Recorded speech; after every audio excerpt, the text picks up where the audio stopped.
Hello everyone, this is Kriti from techno India. So guys, आप सभी का हमारे चैनल में बहुत बहुत स्वागत है। और आज के हमारे इस वीडियो में हम देखने जा रहे हैं हमारे पीसीएम टूल को, जिसे KTM 67-in-1 के नाम से भी जाना जाता है। सो ये बहुत ही कम रेंज में आपके ईसीएम रीड एंड राइट का काम कर देती है। और ये बहुत सारे कस्टमर्स के पास ये टूल है जिन्हें रिसेंटली अभी सॉफ्टवेयर वर्जन में, सॉफ्टवेयर इंस्टॉलेशन में एंड इसके कनेक्शन में बहुत इश्यू आ रही है। इसलिए हमने सोचा आप लोगों के लिए ये वीडियो बनाया जाए। पहले इसकी जो वर्जन थी वो हमारी 2.0 आती थी। अभी रिसेंटली कंपनी ने इसे अपडेट करके 1.21 वर्जन कर दिया, जिसके लिए इसमें न्यू सॉफ्टवेयर और इसके न्यू ड्राइवर लगते हैं। तो ये हमारी डिवाइस है। इससे आज हम महिंद्रा 17C55 में काम करेंगे, उसमें ईसीएम रीड एंड राइट का काम करके देखते हैं कि वो कैसे प्रोसेस होता है। और आज के हमारे वीडियो का टॉपिक है कि हाउ टू इंस्टॉल सॉफ्टवेयर, मतलब कि इसका सॉफ्टवेयर कैसे इंस्टॉल किया जाए, ड्राइवर कैसे इंस्टॉल किया जाए, एंड इसमें पिन आउट्स क्या लगेंगे। महिंद्रा में हम 17C55 में काम करने जा रहे हैं, तो इसके पिन आउट्स क्या लगेंगे वो देखेंगे हम, और उसकी वर्किंग की जो रीड राइट की प्रोसीजर है वो क्या है। तो लेट्स को हम देखते हैं कि इसका रिजल्ट क्या निकलता है। ये हमारी पीसीएम टूल है और इसमें जो इसकी बेंच बॉक्स है वो लगी हुई है। ये इसके कपलर्स हैं, वायरिंग पिन वाली, यूएसबी केबल है, पावर केबल है। तो ये हमारी सेट हो गई। इसके बाद में हम महिंद्रा के ईसीएम में काम करने जा रहे हैं। तो ये हमारा महिंद्रा का ईसीएम है, जिसमें आप देखेंगे 17C55 लिखा हुआ है, DC 17C55। ये इसके पोर्ट हैं जहां हमको पिन आउट करने हैं। तो ये रही हमारी ईसीएम और ये हमारा कंप्लीट सेटअप है। तो हम इसे रेडी करते हैं और आगे बढ़ते हैं। सो गाइस, इसका जो पीसीएम का अभी जो न्यू अडेप्टर आया वर्जन है वो देखिए हमने लगा के रखा हुआ है, V1.21 है। इसके बाद हम इसमें देख लेते हैं कि इसे कनेक्शन कैसे करना है। तो सबसे पहले ये हमारी पीसीएम की अडेप्टर है, जिसमें हम पावर अडेप्टर लगा देते हैं और हमारा यूएसबी का केबल लग गया है। ये दोनों हमने लगा दिया। इसके बाद जो इसकी बेंच बॉक्स है इसे भी हमने इसमें फिट कर दिया और ये इसकी केबल हमने इसमें लगा दिया है। तो ये हमारा कंप्लीट हो गया। इसके बाद आज हम काम करने वाले हैं महिंद्रा 17C55 में। सबसे ज़्यादा लोगों को दिक्कत होती है इसके पिन आउट में। तो इसका पिन आउट आपको कहाँ से मिलेगा, ये सबसे बड़ा क्वेश्चन रहता है। तो इसका पिन आउट का PDF हमारे पास है, जिसकी हम हर पिन आउट की हार्ड कॉपी रखते हैं ताकि आप लोगों को दिक्कत ना हो। ये इसकी पिन आउट है, KTM की पिन आउट की बुक हमने निकाल के रखी हुई है। तो आप लोगों को जो भी आप टूल लेंगे उसके साथ में आप लोगों को इसकी पिन आउट की PDF मिल जाएगी। तो कोई भी दिक्कत की बात नहीं है। ये आप लोगों को काम को आसान कर देती है और आपके कनेक्शन को भी प्रॉपर बता देती है। तो अभी हम सॉफ्टवेयर में चलते हैं और देखते हैं कि इसका सॉफ्टवेयर कैसे इंस्टॉल होगा और इसमें प्रोसीजर क्या होगी। तो गाइस, ये मैंने कंप्यूटर पे फोकस कर दिया है। इसमें देखेंगे आप तो हमारा पीसीएम फ्लैश का सॉफ्टवेयर और स्कैनमेटिक का हमने न्यू सेटअप फाइल अरेंज किया है। ये इसका लेटेस्ट वर्जन है। इसके बाद हम इसे एक्सट्रैक्ट कर लेते हैं। एक्सट्रैक्ट करने के बाद अब इसमें हमको 2 फाइलें चलानी है, क्योंकि स्कैनमेटिक का हमने लेटेस्ट वर्जन किया है। तो ये वाला स्कैनमेटिक नहीं चलाना है। पीसीएम फ्लैश में आप रन कर लीजिए, yes, and I accept the agreement, then next and install, then finish. ये हमारा पीसीएम प्लस का सॉफ्टवेयर हो गया। उसके बाद हमारी जो डोंगल है गार्डेंट, उसे इंस्टॉल करना है। इसे भी रन करेंगे।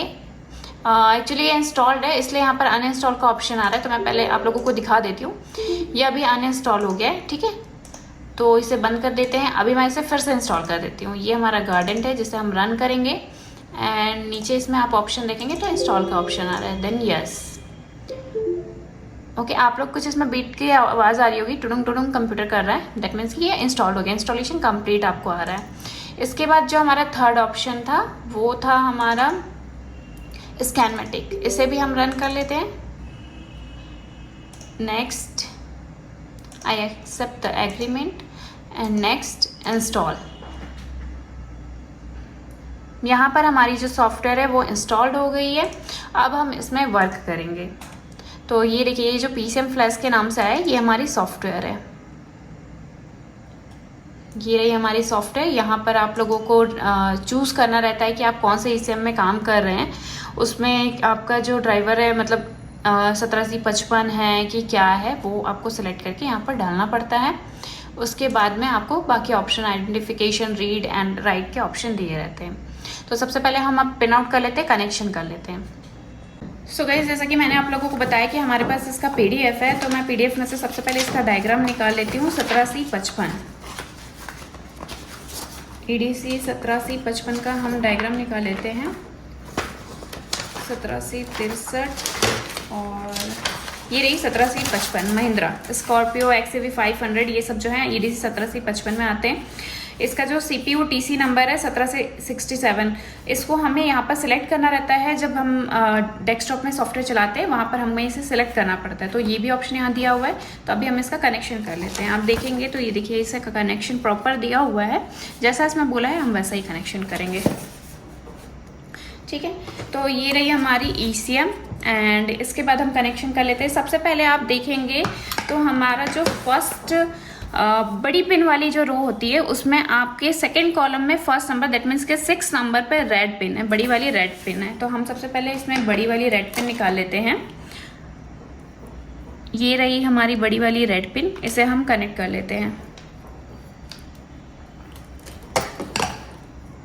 इसके बाद आप देखेंगे तो हमारी ब्लैक कलर की पिन थी मोटे में ही, यहाँ पर सेकंड नंबर पे थी, सेकंड रो में आपके जो लास्ट सेकंड नंबर की है वहाँ पर, तो हमने लगा दी है। उसके बाद आप देखेंगे यहाँ पर सेकंड रो में सेकंड नंबर पर GPT2 लगी हुई है। तो इन सब जो KTM के केबल्स होते हैं उसमें लिखे रहते हैं। यहाँ पर आप देखेंगे तो S2 GPT लिखा हुआ है, तो हम यहाँ पर S2 को लगा देते हैं, सेकेंड नंबर पर लगाना है। तो ये हमारी केबल लग गई, ये हमारी केबल लग गई यहाँ पर। इसके बाद आप देखेंगे तो ग्रीन है एंड इसके बाद में ब्लैक है। तो पहले हम ग्रीन लगा देते हैं। ग्रीन कहाँ, सबसे पहले रेड लगा लेते हैं। अगर हम पीछे से स्टार्ट करते हैं तो रेड है, वाइट है एंड ग्रीन है। तो मैं इन तीनों को लगा लेती हूँ।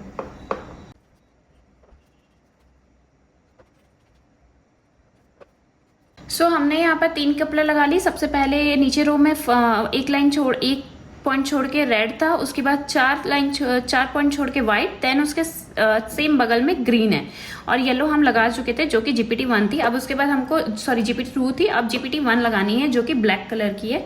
तो हम इसमें देख लेते हैं GPT1 कौन सी है।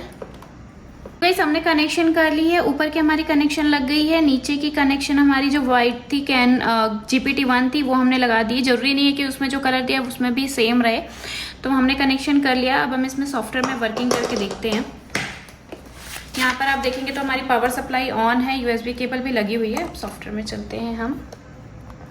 मैंने आप लोगों को बताया था कि जो सबसे फर्स्ट लाइन होती है यहाँ पर हम लोगों को सिलेक्ट करना पड़ता है कि इसका वर्जन क्या है, इसमें जो इसकी TC है, सीरीज़ है, वो कौन सी लगेगी। तो देखेंगे आप इसमें इस PDF में लिखी हुई है 1767। तो इसमें हम 1767 को क्लिक कर लेंगे। 1767 ये रही, ये एक EEPROM फाइल है और एक फ्लैश फाइल है। तो हम फ्लैश फाइल को सिलेक्ट कर लिए और इसमें भी एक टर्म्स है कि इसमें जो बिना हाईलाइट हुई रहती हैं वो इसमें एक्टिवेटेड नहीं रहती हैं। तो जो हाईलाइट नहीं है वो बिना एक्टिवेटेड है और जो हाईलाइट है वो सारी आपके काम की हैं। तो हमने अभी इसे चूज़ कर लिया है। चूज़ करने के बाद जब हम इसे आइडेंटिफाई पे क्लिक करेंगे, आइडेंटिफिकेशन पे, तो ये अपना वर्किंग स्टार्ट कर देता है। Would you like to use automatic power control? Yes, हम ऑटोमेटिक पावर कंट्रोल यूज़ कर रहे हैं और ये अपना अब चेक करना स्टार्ट कर दिया। देन यहाँ पर आप देखेंगे तो यहाँ पर लिखा गया है कि ये प्रोसीजर जो है कंप्लीट हो गया, मतलब इसने इसे आइडेंटिफिकेशन कर लिया। इसके बाद आप राइट साइड में देखेंगे यहाँ पर रीड लिखा हुआ है, हम रीड पे क्लिक कर लेते हैं। अभी हमारा रीड का भी प्रोसीजर स्टार्ट कर रहा है।